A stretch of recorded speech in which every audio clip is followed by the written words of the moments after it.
इस पर लिखने से तुम्हारा हाथ चल पड़ेगा। रहने दे साहब जी, वो किताब हमारे बच्चों के काम आएगी। बस मैंने फैसला कर लिया, अब मैंने नहीं पढ़ना लिखना। ठीक है, जैसे तुम्हारी मर्जी। अब मैं तुम्हारे साथ जबरदस्ती तो नहीं कर सकता।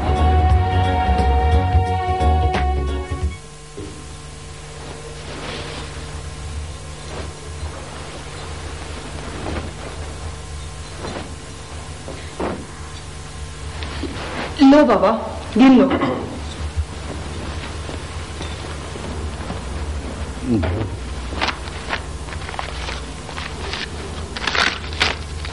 बीबी जी, ये ले लो।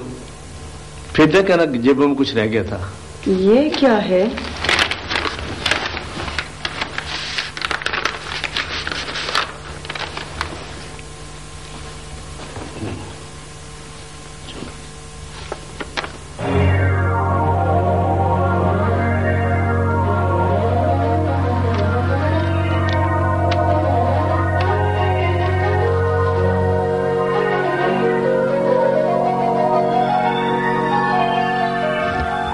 मैं पढ़ तो नहीं सकती, लेकिन इतना मुझे यकीन है कि इतना खुशबूदार खत किसी औरत का ही हो सकता है।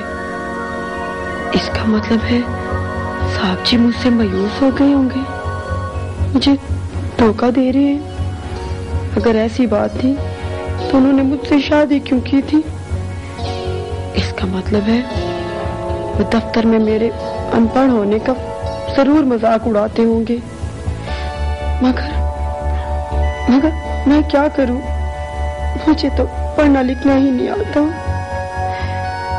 मेरा खुदाया।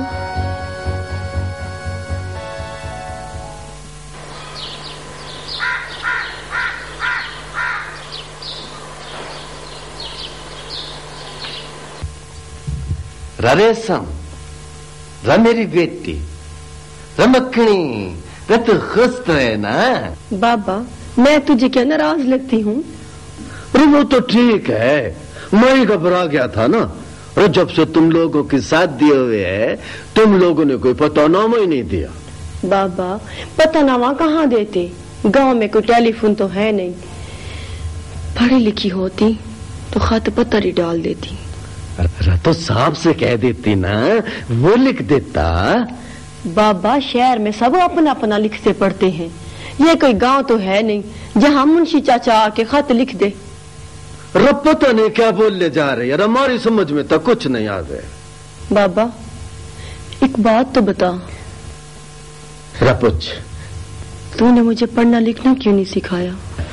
बेटी, देख, जब तू छोटी थी ना, तो हमारे गांव में लड़कियों का स्कूल ना था। रवि, वैसे भी लड़कियों को गांव में कौन पढ़ाता है?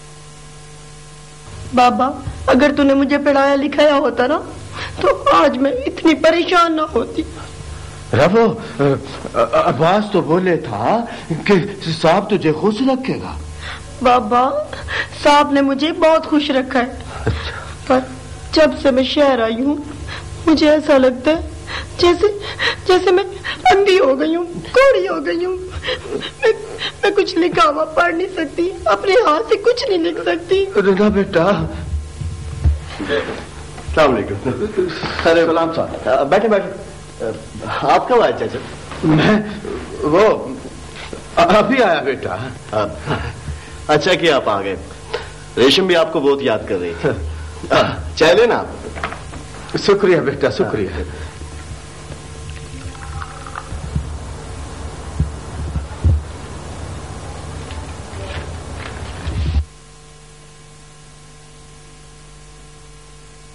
ये खत किसी का भी हो, कहीं से भी आया हो, मगर मुझे पता होना चाहिए कि इसमें क्या लिखा हुआ है। क्या पता इसमें कोई ऐसी बात लिखी हो जो मेरी जिंदगी में कोई मुसीबत ले आए, और मुझे ये घर छोड़कर फिर से अपने गांव जाना पड़े, फिर से पापा के साथ खेतों में काम करना पड़े। अरे रेसा, अरे अच्छा बेटा, अरे मैं चलता हूं। ये बता कि तू कब आएगी गांव? बाबा अभी तो नहीं, जब साहब जी कहेंगे तब आऊंगी। बाबा तूने मेरी सारी सहेलियों को सलाम देना है और उनसे कहना कि रेशम शहर में बहुत खुश है। अच्छा बेटा, अल्लाह हाफिज। अच्छा बाबा। ले बेटा।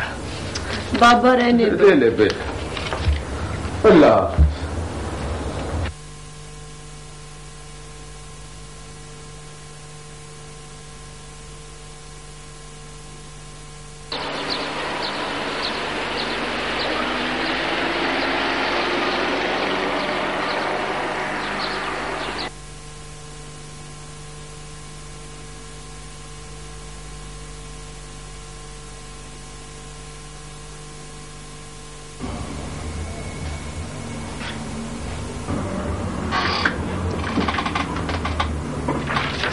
नया ऑफिस ऑर्डर तो तुमने पढ़ लिया होगा।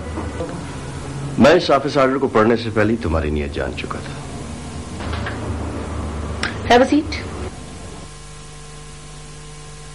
Thank you. मेरे लिए कोर्स डायरेक्टर बनना कोई बड़ी बात नहीं है। अगर तुम मुझे ये बताना चाह रही हो कि तुम बहुत जल्द इस इदारे की हेड बन जाओगी तो ये मेरे लिए कोई नई बात नहीं। तो फिर तुम मेरा सबॉर्डिनेट बनना पसंद करोगे या रिजाइन देके घर बैठोगे और अपनी देहाती बीवी को पढ़ाने की कोशिश करोगे?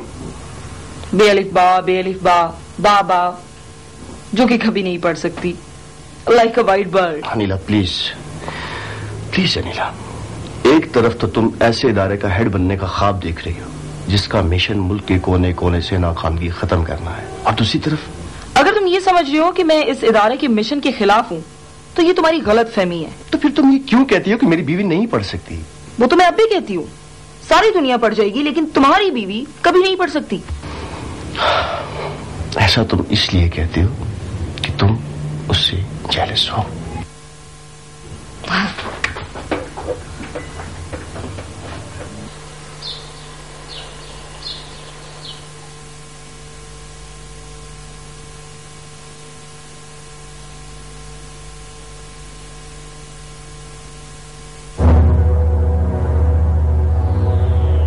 आखिर इसमें परेशान होने वाली क्या बात है?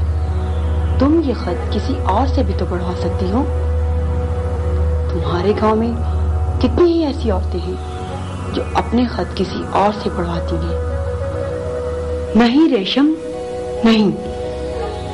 अगर इस खत में कोई ऐसा राज हुआ जो किसी दूसरे को पता चल गया तो फिर तो तुम एक भी दिन यहां नहीं रह सकोगी। मगर तुम्हें कुछ करना होगा, वरना ये खत तुम्हें जीते जी मार डालेगा। तुम खुद पढ़ना सीखो और इस खत को संभाल कर रखो। एक ना एक दिन तुम जरूर इसको पढ़ने के काबिल हो जाओगी और इस खत के अंदर छुपे राज को जान सकोगी। वरना ये खत तुम्हारी जान ले लेगा तुम्हारी।